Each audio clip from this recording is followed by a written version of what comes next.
Concerned talaga, no?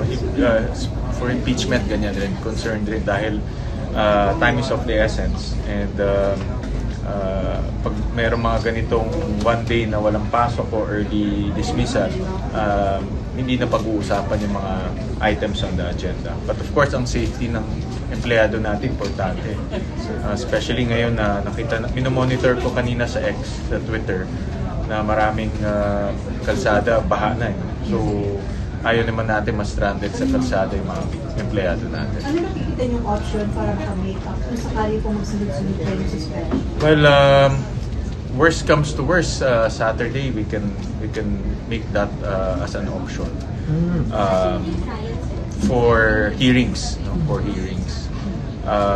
Kung kakailangan yung talaga. Budget, sir. Budget For hearing. budget hearings. Yung trial, sir. Sa trial, ngayon okay pa naman, no? May one day lang naman yung na-suspend, but so far okay naman.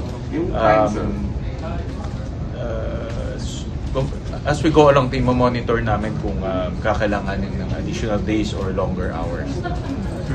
But so far okay naman. So we'll take it day by day dahil yung weather hindi naman natin mapipredict.